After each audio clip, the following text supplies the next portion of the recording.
Shabbat Shalom. Shabbat Shalom from St. Francisville, Louisiana. I'm Ronnie Fulcher, and I was invited to come down to speak today. Thank you so much, gang, for allowing me to come and be down here today. Before we get started, I'd like to wish somebody a happy birthday, Dr. James Tabor. I think he's over in Israel right now, but he can celebrate it over there, right? That'll be fine and dandy. All right, let's get started. I want to talk about something a little bit different today. We're going to use some scripture, of course, for some things, but I want to tell you, first of all, how some of this got started. And in using the scripture, let's go to Job, or if some of y'all don't like to work, you can go to Job. What they say, right, Sherry? Job 2:9. And without reading all the background, this is what kind of got things started for me several years ago, about 29 years ago. I got to looking at this text, and it just didn't make sense. And I had this book. It's called the Strong's Concordance. We've probably all seen it. I've got it on my computer and stuff like that. And basically, the text says, "Then said his wife unto him, Dost thou retain thine integrity? Curse God and die." Okay, because his wife is saying unto him, of course, Job, right? And I got to looking at that word. And I'm going like, wait a minute. Why is she telling him to do this? And I looked at that word in the Strong's, and what shocked me was, it's Barak. And for those that know that word, what does it mean? The context is not curse, it's bless. And I got to talking to some people, and I went to a Noahide conference, and somebody was saying the same thing. And when they said it, I don't know if it was a rabbi or somebody said, why would they say the words curse and God side by side? God's a holy name. Okay? And I got to go back to look again at this text. So what it started me on is this journey. When I say something, I want it to be exactly right. It's not just like somebody else said it, or this is what the text says. I want to know exactly. And I understand, I mean, I got this little computer program, and I can, you can put your finger on it, or you can pull it up with the mouse or whatever, and it shows the Strong's. But one place here it says, to kneel. That word could also mean to kneel, to give God the blessing per se or whatever. And I kind of liked it because, how many times have we gone through situations in our life and it's like everything's falling apart, and all of a sudden, people getting all down in the dumps, and I've heard people say, well, just, do like Job's wife, just curse God and die. And we're like, well, what if we bless God and thank God? Because let me tell you something. How to say this? But we've all gone through things in our life, and it was so devastating, we thought, my God, we can never live through this. But we did. I know I went through things in my life, and I'm going back and say, that's some of the best things that ever happened to me. Back then, it was the worst thing. But then it became better and better and better. I got a phone call the other day.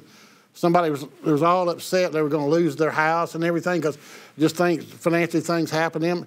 And all of a sudden, at the last minute, it all worked out. They kept their house.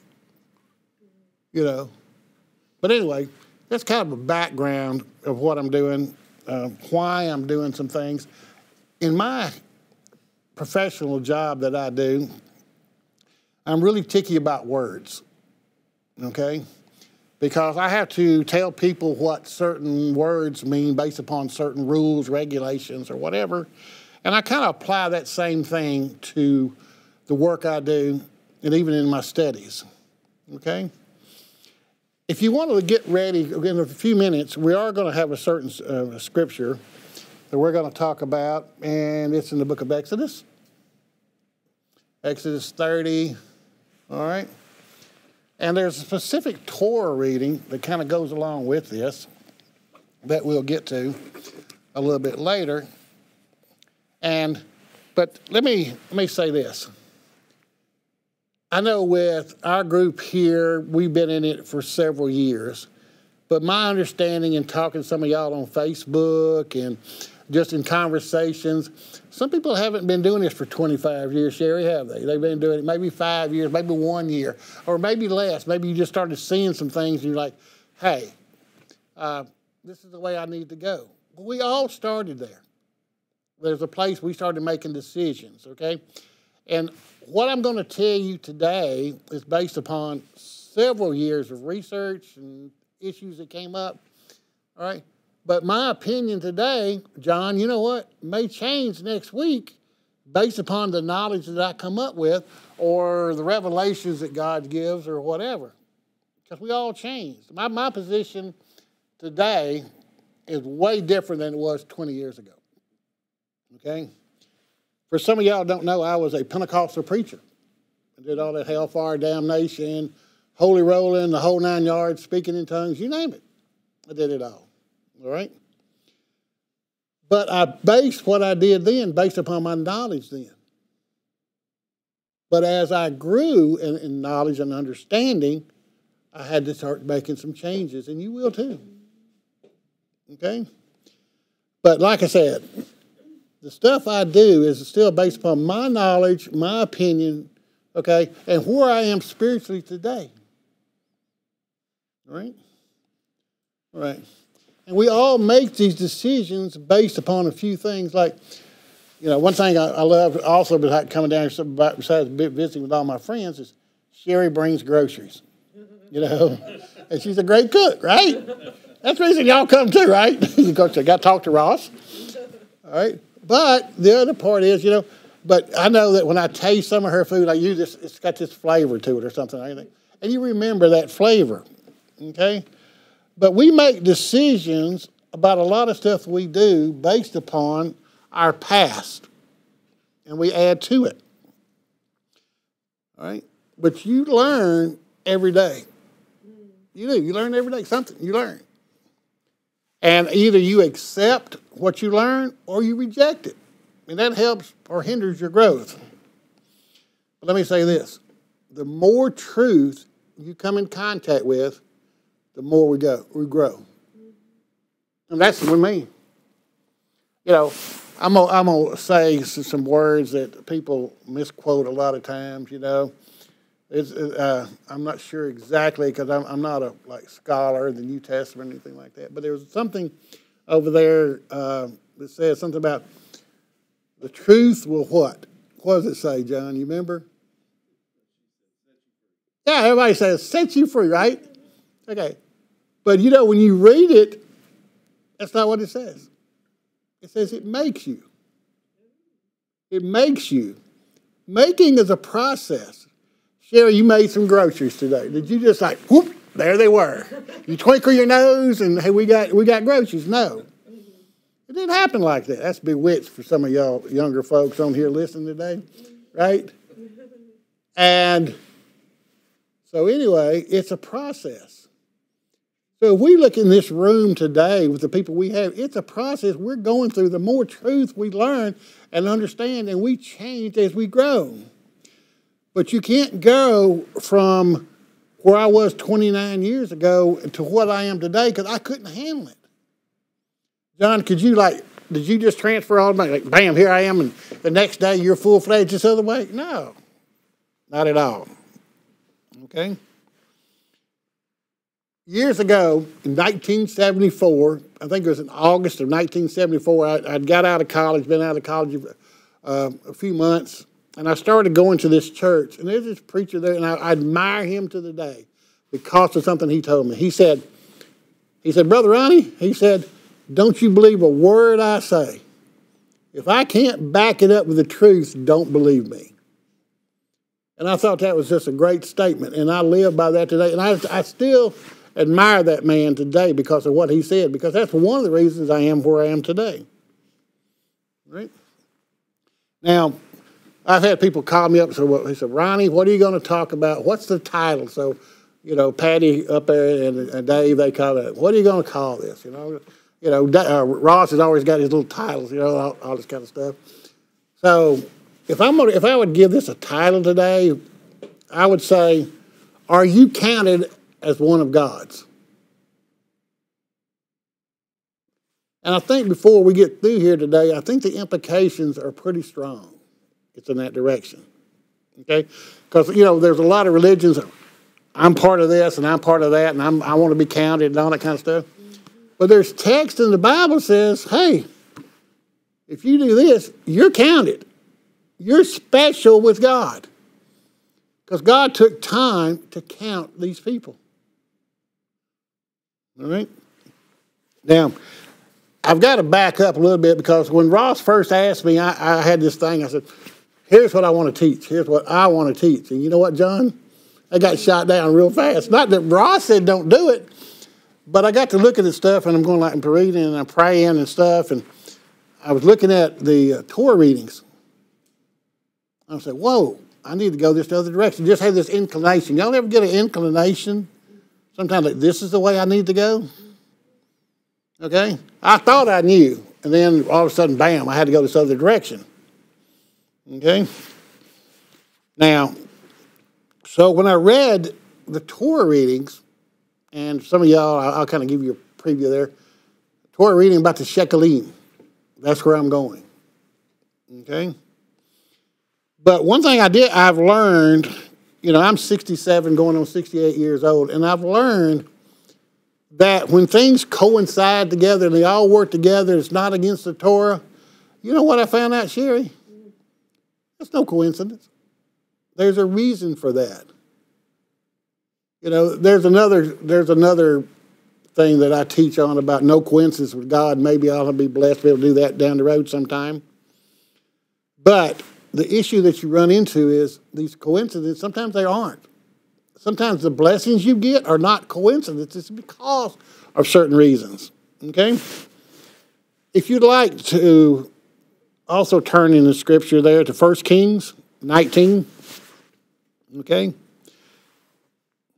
And I'll read this, if I may.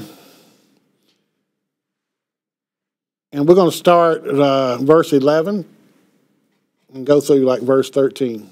Then he said, go out and stand on the mountain before the Lord, Jehovah. And behold, the Lord passed by, and a great strong wind tore into the mountains and broke the rocks into pieces before the Lord, but the Lord was not in the wind. Right? Then we had an earthquake, but the Lord was not in the earthquake. And after the earthquake, we had what? We had a fire. But the Lord was not in the fire. And after that fire, what did they have? What did it say? Still small voice. I mean, and this is just Ronnie right here saying this, but if we go back, it's not in the winds where all this stuff is shaking up, stuff like with the earthquake, or things that's blowing, these fads that go by, okay? Or when people get all excited sometimes about stuff, it doesn't mean the voice is there, okay? My dad, a blessed memory, I really love my dad. We would go sit on the front porch out in the country, Sherry, and we sit out there, and he said, boy, he'd always call me boy. He hardly ever call me Ronnie. He'd say, boy, let's go listen to the grass grow. Quiet, Off in the distance, you'd hear the whippoorwill go, maybe standing off, or the frogs on the pond on the other side. But we're listening for that. I mean, I didn't hear the grass grow, but the tranquility, right? And in the tranquility, even today, I think we hear the voice of God. Or this inclination. Okay? So that's kind of where this comes from today. I feel like because of past events, because of this reading, I've felt this is here's the way we need to go. But no, not in the wind, not in the earthquake, not in the fire, but a separate voice. Okay? And I'll be honest with you folks, I pray that today some of y'all hear that voice that is speaking to you. Some of y'all have decisions you've got to make. I've heard people that would ask for prayer for different things and things like that. They need direction. Okay? Let's hope they get it. Not because of me, but because of God. I was reading something the other day. I have like this library, and John, I got like Torah Anthology, and I got all these other different things, right? Like these some of the books that Ross has. And I was reading one of them, and they were talking about Moshe, and Moshe was a great guy, right? Did a lot of great things. But who really saved Israel? God or Moshe? So I'm hoping it's not me at all, but what do you hear from God today? A lot of people hear and then they don't obey. Let me tell you from a personal note. Years ago, I was coming down from Arkansas. The bridge had got messed up where I needed to cross the river, and I had to take another route to get back home. And I'm driving down the road, and I look across there in this middle of this cotton field. The cotton's already been cut down and everything. Just an old ramshackle house out there in the middle. There's an old man sitting out there on the front porch. I looked over there, and I felt this inclination like, you need to go do something for this guy. And I'm going like, I don't know that guy. Okay? I don't know him. I don't have Adam's house cat per se, if I can use that terminology. All right? And I made reasons why I didn't do it. And later on, you know what happened to me? I was so condemned because I didn't go. I heard something. I felt something, and I didn't do it. And I had to repent. So after that, I've tried, okay, to listen to the voice. And when I'm compelled to do something, do it. Because somebody told me one time, Sherry said, hey, they miss out on the blessing, and you miss out on the blessing because you don't do it.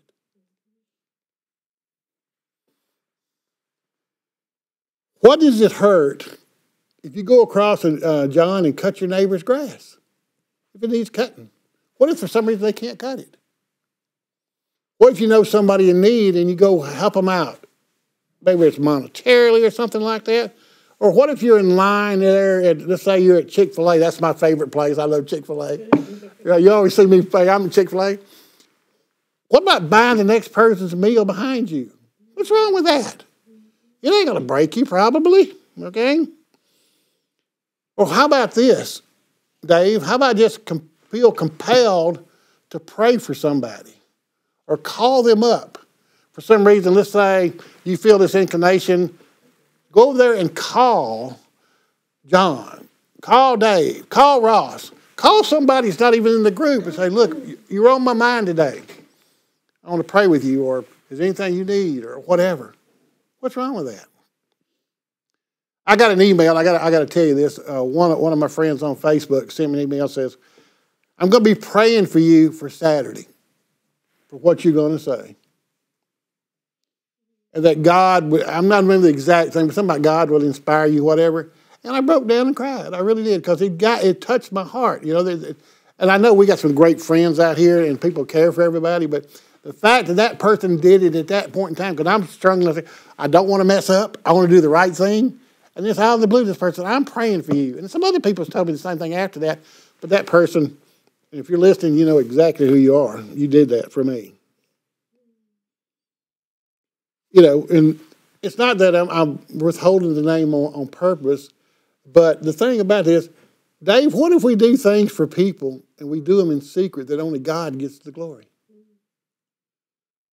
You know, we all watch YouTube sometimes and we see people, they do things. Maybe they'll buy groceries for somebody at the grocery store. And there's nothing wrong with that. Please don't think that at all.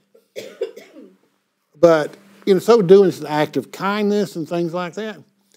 But a lot of times they get the credit.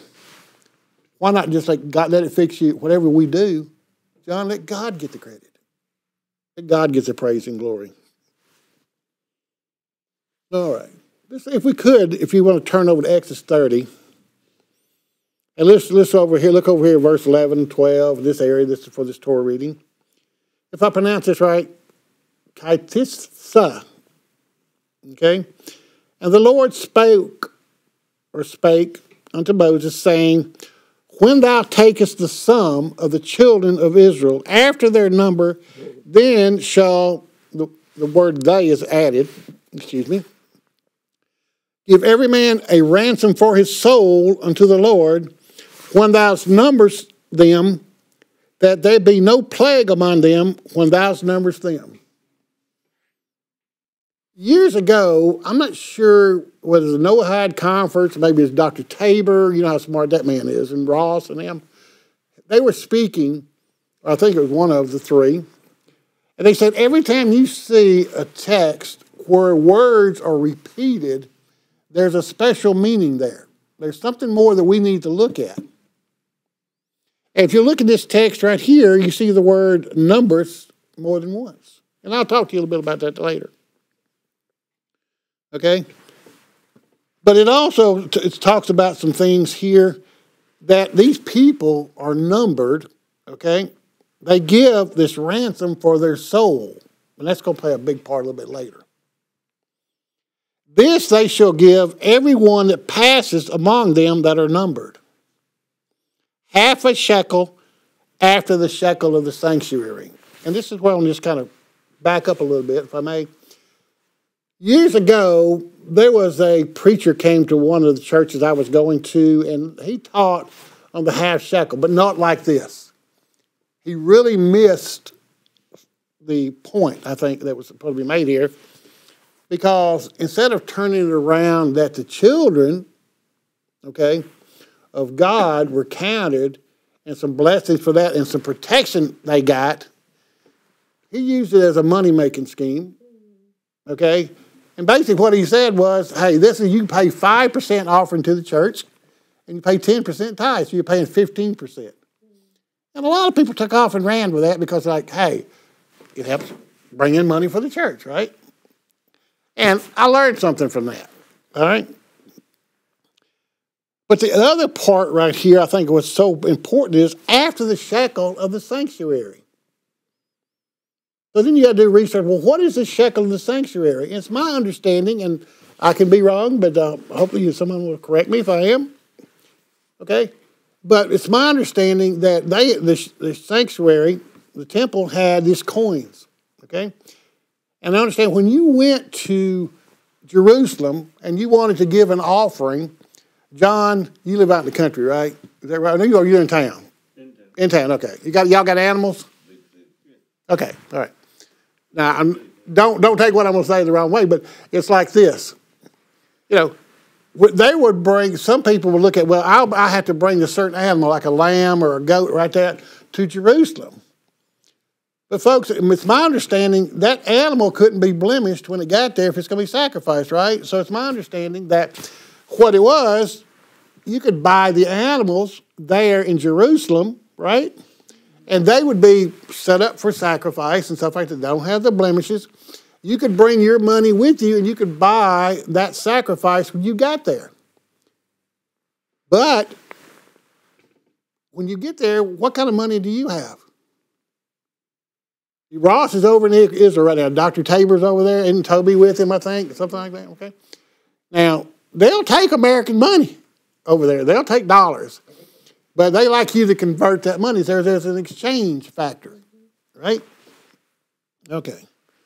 So they had to change the money. And I think that's one reason, I think, over there in the writings, in the latter writings where people, whether Yeshua, Jesus, whatever you want to call him, went in there and started kicking tail, taking names is what I call it. You can edit that part out, Dave, if you want to. Okay?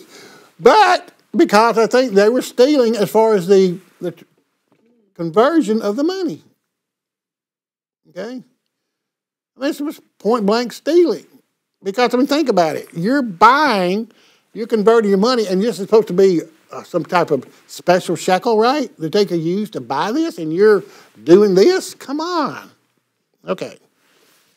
So let's go on. In verse 13, it says, this they shall give. This they shall give. Everyone that passes among them that are numbered. Half a shekel after the shekel of the sanctuary. And then they talk about, okay, the shekel had a certain value, like 20 gerahs. All right?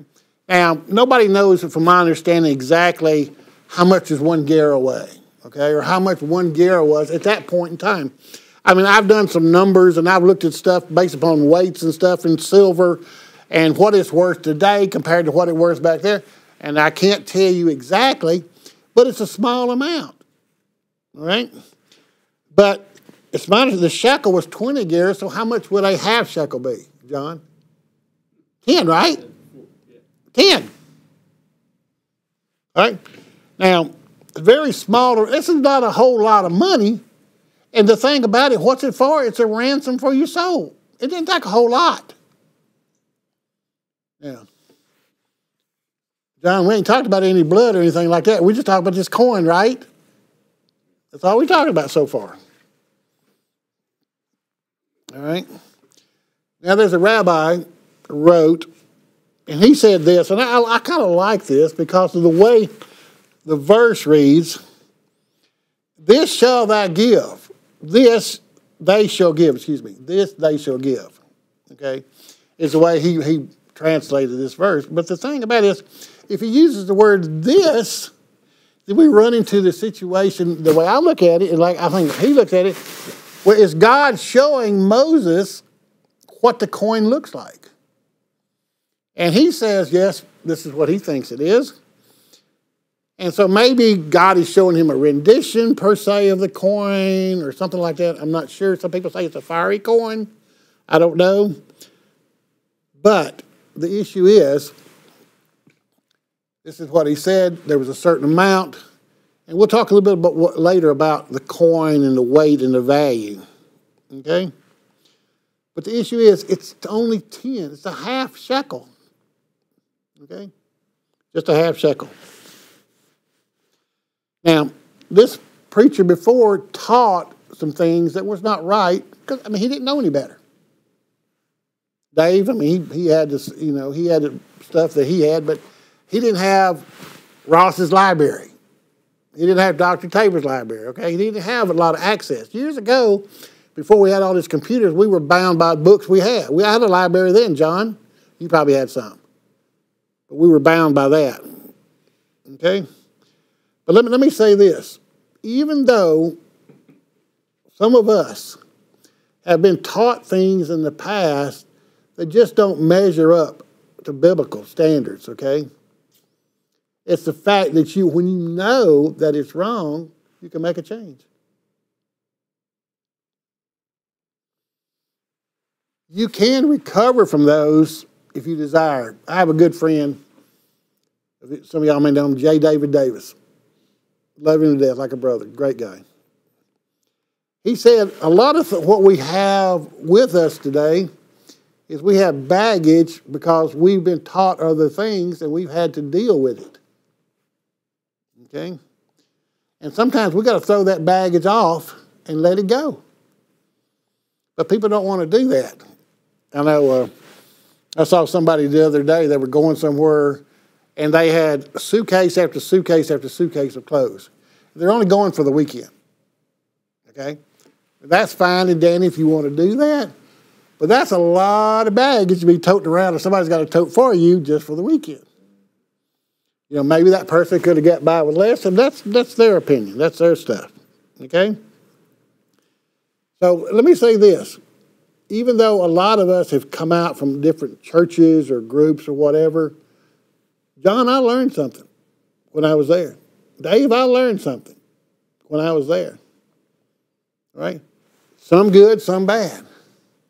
But the thing about it is, I started on this journey and I started weeding out the things. Years ago, when I started looking at the Sabbath, wow, it shook me up big time. I'm like, well, what do I do with this? I've been taught all this all my life.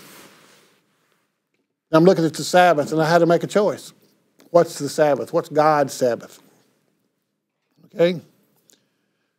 And then all these other things, when I start looking at them and I start being taught that the truth is being revealed, my foundation got shook. And I didn't know which way to go for a while. Some of you may be having the same situation in your past. And I had to go back and rebuild my foundation. And one thing one person told me, he said, you know what? There's a creator. Okay? Start with that and start building on that and go forward. Okay? So I had to rebuild this foundation based upon facts and truth. All right? Now, I mentioned this Shekalim earlier. All right, in the Shekalim, they read this around the month of Adar, if I'm pronouncing that correctly. I know sometimes in leap years, John, we have a couple of Adars, right? First, and then we got the second and things of this nature. But it was read, okay? Because right before Purim, okay, that's another subject. But before Purim, they wanted to come and they would bring this money to the temple, and it would be used, of course, for certain things. Now, since it's my understanding, the first time they took this offering, they went to build this sanctuary, per se, the tent of meeting. And this was used for certain things, okay, as far as this money. Maimonides wrote the laws of Shekalim, that the half shekel mentioned in the Torah, the annual contribution of these Israelites, was required to be given to the temple coffers, per se. Okay? And they talk about approximately how much it weighs and things like that. But they liken it into like so many grains of barley. Well, barley doesn't weigh a whole lot from what I've seen. Okay? Doesn't weigh a whole lot at all. And there's a reason I'm saying that it'll come to fruition a little bit later, you know. But based upon the writing and some other stuff that I looked up, they said maybe, okay, this right here was worth about $5 in today's money. That's not a whole lot, okay? If you don't have any in this area, that's a lot of money. But for the most part, it's not very much. So the thing about it was, during the Second Temple period, they said it was customary, of course, they brought this annual offering, the half shekel, to the temple treasury for the upkeep and the maintenance of the temple, and also the purchasing, as I mentioned earlier, about the public animal offerings. All right? Now, please correct me if I'm wrong here, but in some research I did years ago, and I was teaching about the different types of sacrifices that there were. You know, we had blood sacrifices, okay? And then there's some other. There's one, I think it's like a meal offering and stuff like that. We get into that's a whole different discussion.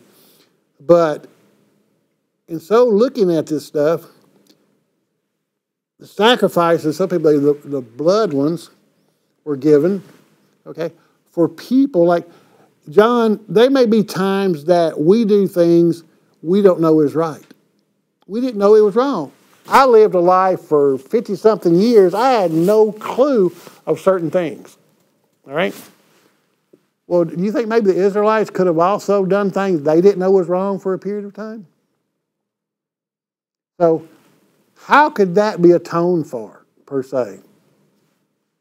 Could it be for the blood sacrifices? One rabbi told me one time, very knowledgeable rabbi, he said, Ronnie, we got to repent. You've got to repent. Because when you know it's wrong, you got to repent. And I'm not preaching about, you got to go do this right now. That's not what there's a reason why I'm saying what I'm saying. Okay? So, they were alluding to the fact that some of these blood sacrifices may have been used for things that we didn't know was a sin at that time. And there's a reason for that we'll get to a little bit later. All right? By the way, there were some archaeologists, get my words right, okay, that actually found a half shekel coin years ago. I think it's like around 1999, 2000, something like that, one of the digs over there, they found a half shekel coin. As a matter of fact, I have not one of those. I've got one that was being put out a few years ago. I'm not sure if the Temple Institute did it or somebody was actually printing half shekels. Okay? That's being done. Okay? Now, go back to the text for a minute. It says, everyone that passes among them that are numbered, from 20 years old and above, shall give an offering unto the Lord. Okay? 120 years. There's some other text somewhere else that talks about other ages and stuff like that. But remember earlier I mentioned about a plague? When you look at that word plague, it has dual meanings. You know, it said, well, we'll prevent the plague from coming upon you, but it also talks about war. May prevent a war. Okay? Now, Dave, if I've got a situation out there, okay, and God prevents something from happening to me, will I even know it? The reason I'm saying that is, if God's going to do this and prevent the plague, how would they know? Except just take the word of Moses, right? But the plague never came on them if they did it. So how many times are we blessed by what we do for God, by the obedience of God, and following His commandments? And we're blessed, and sometimes we don't know it. I drove right at 180 miles down here today. Okay, and that's fine. Nice drive, John, no big deal, right? But maybe on the way down, God prevented me from having an accident. I don't know that. I just thank God, whatever. Because when I pulled into St. Francisville, I said, thank you, God. Glad I got here, and that type of deal. Okay? Now, the Torah teaches that no one under 20 years old also goes out to serve in the army. So maybe this is what they're trying to get across. You got to be at least 20 years old to serve in the army. Well, if it does that, I'm going to protect you in war. Because of the 20 years talks about war, as far as the plague could be war, it makes perfect sense. All right? The next part, verse 15, this right here shook me to the core. I really like this because, how many times have we seen people get up there and say, look who I am. Look at my money. Look at what I have. And I like this text right here. It says, the rich shall not give more, and the poor shall not give less than half a shekel. So when God counted the people, you're all equal. No difference. No difference. Okay? And they shall give an offering to the Lord to make atonement for your souls. Now, who's making the atonement? Don't they take this money and they buy certain things or whatever? It's my understanding when they start building the tent of the meeting, they took these coins, they melted them down, they used them for certain parts of the temple. But what went on inside the temple? If we're on the outside, John, can we see what they're doing inside there? Inside the Holy of Holies? No. We went by what we were told that happens. To me, that's a miracle going on inside there, what God set up. You put this blood here, this is what I'm going to do and make atonement for your souls. Wow. But the thing about it, these people, by doing what they did, because of their obedience to the giving, they were part of that miracle that took place on the outside. Because if they hadn't have built the temple, how could they have done it? Maybe God had another plan, but I don't know what it was. Get me stirred up right now. I like miracles. Was it somebody over there in Israel one time during the, I think it was a 6-day war or something. They get up there and one jet was up in the air, I think the story goes, and this army was flying towards them, up in the air, aircraft and all that kind of stuff. And I think the Egyptian pilots turned around and ran the other direction. Okay? And somebody questioned this and said, why did you run? He said, well, didn't you see all them planes over there? We saw one.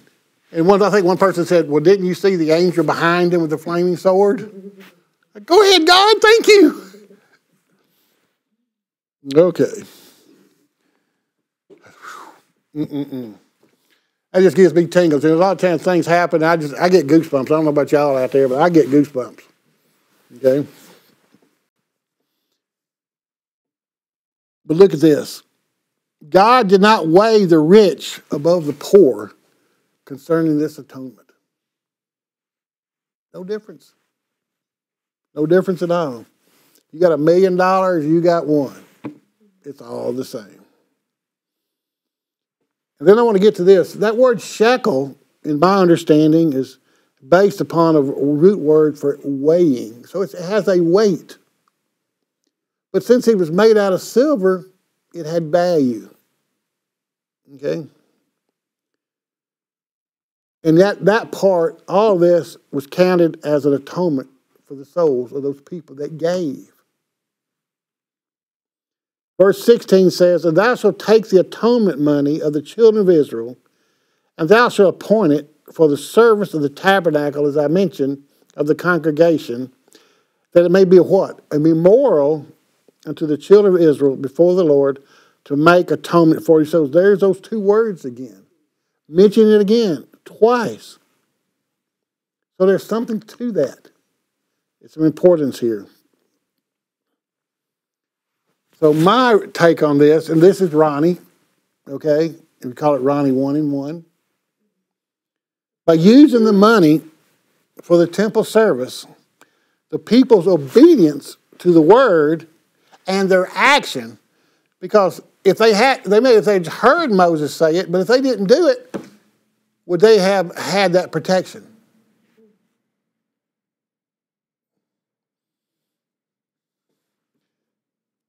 Or as the Torah Anthology said, one must give this atonement offering as a donation, right? I know we all give donations to certain groups and people, whatever. I don't know where this came from. Y'all make it help me out here in this group today. But one person said years ago, when enough good deeds are done, the Messiah comes. So is the good deeds, one, obeying the commandments? And how about doing these other things that we do for people, whether it's charity or whatever? Like I said, John cut their grass if they need the grass cut. My neighbor the other day, I got there looking, and he was fixing my fence for me. I'm like, thanks, neighbor. I mean, he's just out there fixing my fence. And I didn't know something had fallen on it. He got out there and he's fixing it. Thank you. I didn't know it. It had been raining and everything. So I think the merits of the good deed sometimes that we do and the obedience, we're protected from certain wraths so they could hit us, or certain things that could come against us that would try to bring us down. All right? But like I said earlier, the offering was used as a part of the tent of the meeting. Atonement was made in the tabernacle that the people, even though they didn't see it, reap the benefits of what they did.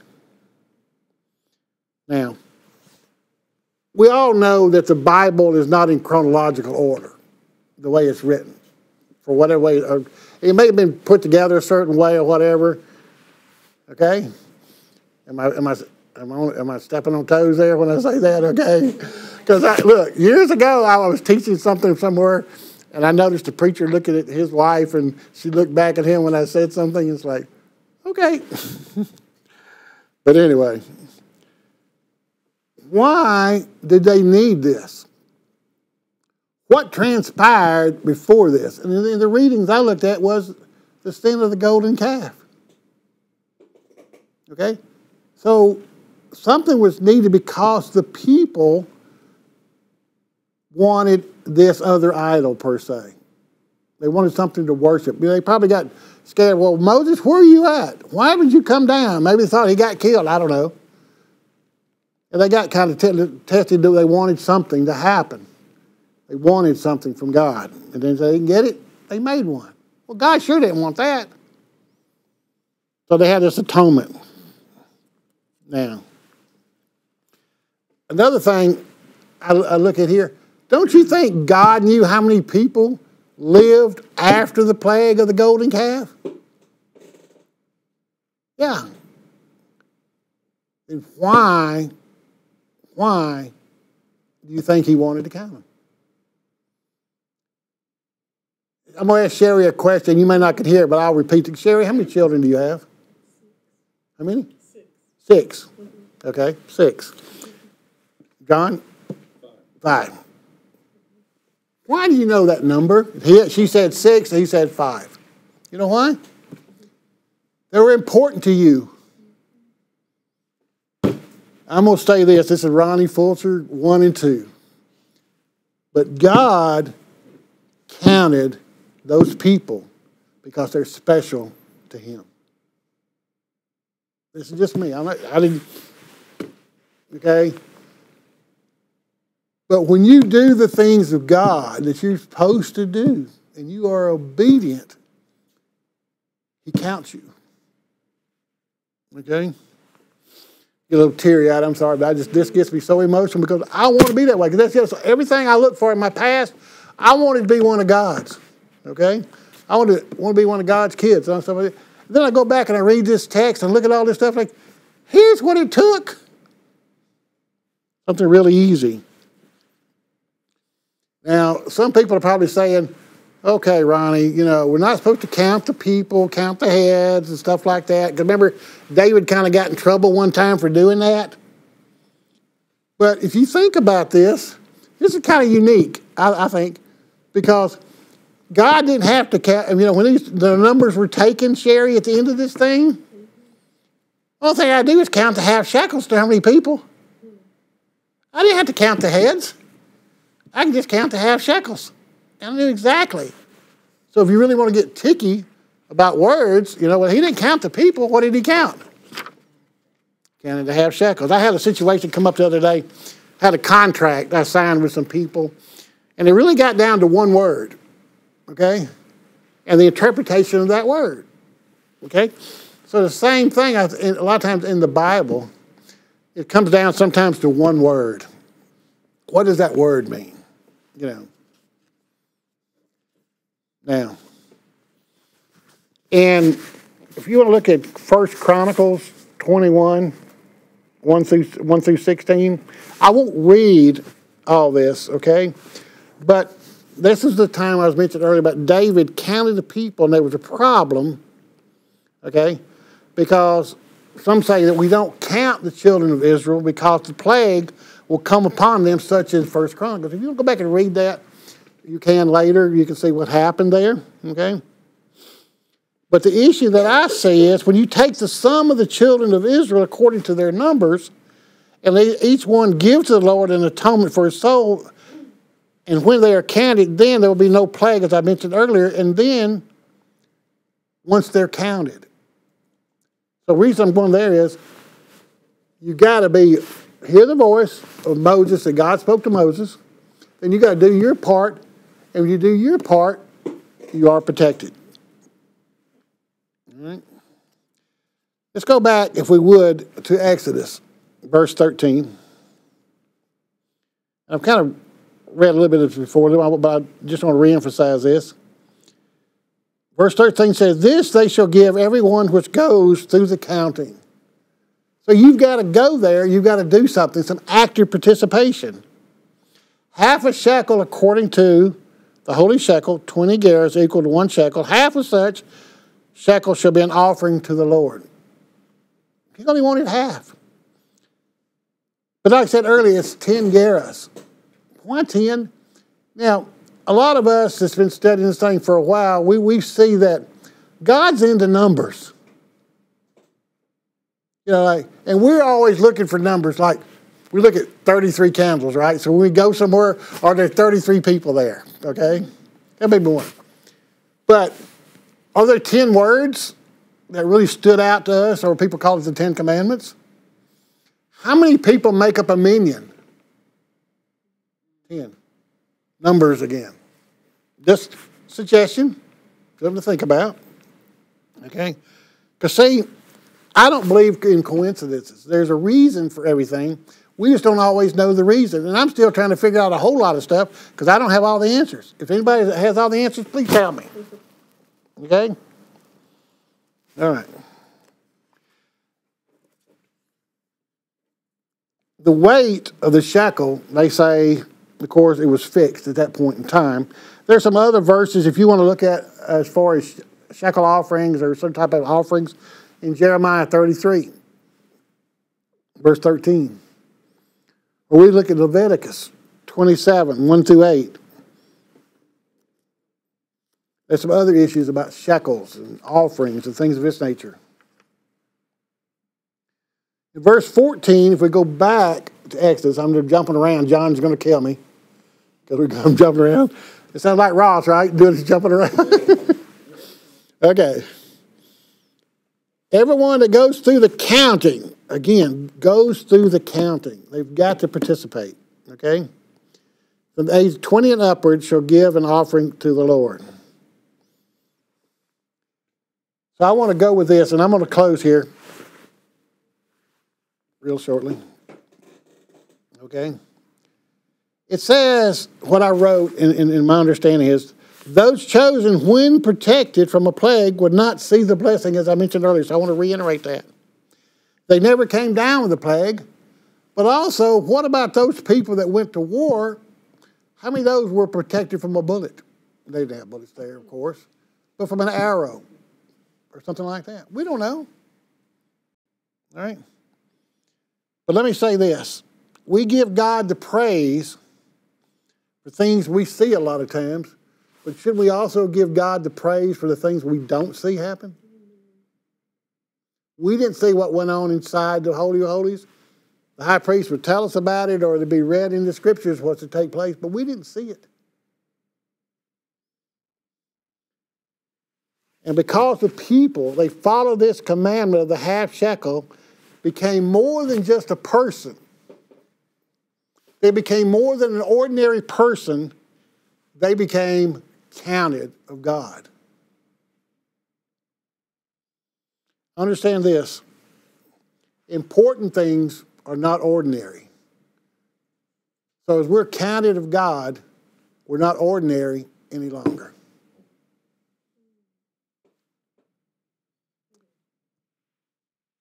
That's all I have for today. I think we're going to have a round table or a square table, John, which y'all said a while ago, in a few minutes. So thank you all for listening, and Shabbat Shalom, and we'll get back with you in a little bit, okay?